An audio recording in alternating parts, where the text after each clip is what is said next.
desintoxicación. Hay que tener seguimiento a veces de por vida para estos pacientes porque el riesgo de recaer siempre va a estar presente. ¿Pero a qué me refiero con una fase de intervención aguda? ¿Cuáles son sus objetivos? Esta fase tiene como objetivos resolver las urgencias médicas más comunes relacionadas con el consumo excesivo de alcohol. ¿Cuáles son las más comunes? En primer lugar, en México es la intoxicación aguda. Si ustedes van a cualquier servicio de urgencias, además de los accidentes, lo que uno ve es que la persona está ebria o bien accidentada pero con consumo excesivo de alcohol. Otra entidad que frecuentemente observamos en las urgencias son el síndrome de abstinencia, complicado o no complicado, problemas médicos, de los cuales el principal es el sangrado de tubo digestivo alto, problemas psiquiátricos, problemas por violencia relacionada con el alcohol. Entonces la fase de intervención aguda está encaminada a tratar estos trastornos.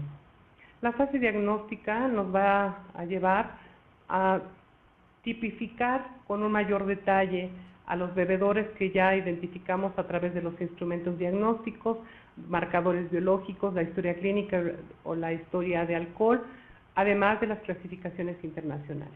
Aquí vamos a tipificar con más detalle, adelante lo vamos a ver, cómo saber quién es quién en materia de alcohol. Y después, la fase de mantenimiento y prevención de recaídas es fundamental. A un paciente alcohólico uno no puede recibirlo, saludarlo, tratarlo y despedirse de él. Nunca lo debemos dejar ir sin tener programada una cita, y en las primeras semanas, después de haber dejado de beber, estas citas no deben ser 15 días. Hay que verlos con frecuencia. ¿Qué podemos hacer cuando nos encontramos frente a una intoxicación aguda? Lo primero es valorar el estado de hidratación. Recuerden que no todos los pacientes son candidatos a recibir soluciones parenterales, porque la costumbre en la mayoría de las instancias médicas es que llega un paciente con problemas de alcohol y hay que canalizarlo con solución glucosada. En fin, no todos los pacientes son candidatos. Esto debe estar de acuerdo al estado de hidratación. Siempre hay que valorar los niveles electrolíticos porque podemos muchas veces salvarle la vida a los pacientes, sobre todo cuando se trata de sodio, magnesio o potasio, particularmente el magnesio, porque se asocia a crisis convulsivas que pueden evolucionar a estatus epilépticos que tienen un alto índice de mortalidad. Entonces recuerden siempre evaluar los electrolitos séricos y restaurarlos a la brevedad.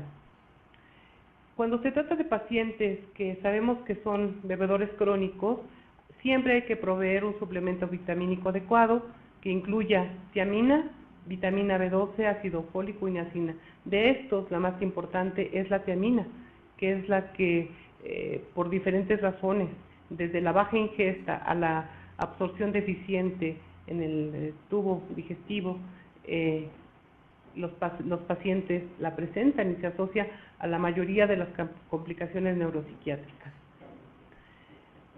Es recomendable cuando los pacientes presentan agitación psicomotriz la administración de tranquilizantes mayores o menores. Recuerden que el alcohol es un depresor del sistema nervioso central y que estos medicamentos lo van a exacerbar. Entonces, se debe, siempre y cuando tengamos muy bien monitorizado al paciente y haya necesidad de emplearlos. ¿Cuál es el medicamento que se puede emplear?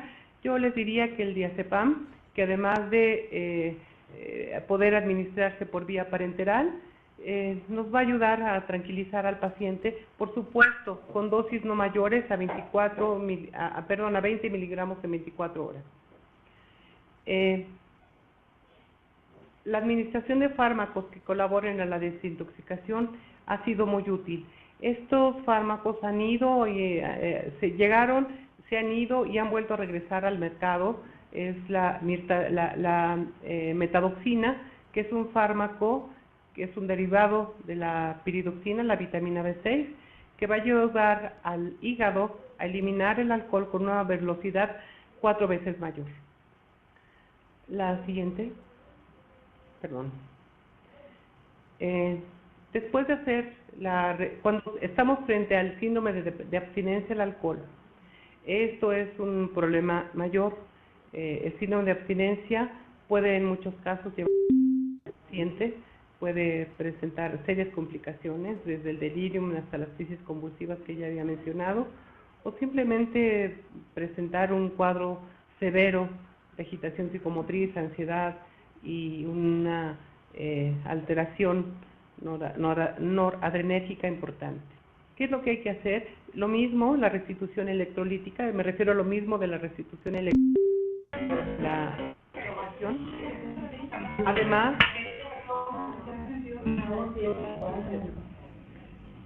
les pido por favor si apagan su micrófono. Bueno, gracias. También aquí es muy importante restaurar los niveles plasmáticos de magnesio y potasio, y cuando se requiera es muy importante administrar sulfato de magnesio IM. Esto les digo de una vez la dosis porque es muy importante que lo tengan presente, 1 gramo cada 6 horas durante 48 horas, por supuesto vigilando el ritmo cardíaco. Los suplementos vitamínicos aquí toman una mayor trascendencia porque las complicaciones neuropsiquiátricas se presentan en estos casos con mucha mayor frecuencia. ¿Qué otro recurso podemos tener? Los benzodiazepínicos han sido los fármacos que se han considerado como de primera elección para el manejo de la abstinencia, incluyendo aún las crisis convulsivas de hipertensión o el delirium tremens. Podemos utilizar de vida media larga, como el clordiazepóxido o el diazepam, que son los indicados. Recuerden, siempre en problemas de dependencia del alcohol, los de vida media larga son los más recomendados. Y los de vida media corta, como el orazepam, que cuando no nos quede otro remedio podemos utilizar. ¿Y por qué les digo que cuando no nos quede otro remedio? Porque tienen la mayor posibilidad de generar dependencia. Tienen la ventaja de que pueden ser empleados cuando ya haya alteraciones hepáticas, ya que tienen metabolismo extrahepático y una vida media muy corta, alrededor de 6 horas en promedio.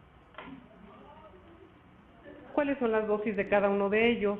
En cuanto al clordiazepóxido, que también entra y sale del mercado, lo más común es que no esté en el mercado. En pacientes con sintomatología severa podemos dar una dosis de ataque, es decir, una dosis inicial de 50 a 100 miligramos, posteriormente de 25 a 50 miligramos cada 6 horas por 48 horas y, dependiendo de la respuesta terapéutica, suspenderlo totalmente en 3 días o más. 3 días o más es un día más. Recuerden que nunca más de 7 u 8 días. El diazepam, habíamos hablado de él, la dosis máxima requerida, ya no tenemos que cuidar tanto la dosis baja de diazepam porque aquí los pacientes ya no tienen niveles sanguíneos altos de alcohol, al contrario, por eso están teniendo el síndrome de abstinencia. Podemos dar de 40 a 50 miligramos en 24 horas durante las primeras 24 horas. Y dosis de 5 a 10 miligramos durante 2 a 4 horas hasta lograr la sedación. Y una vez que logramos esto, podemos dar al día siguiente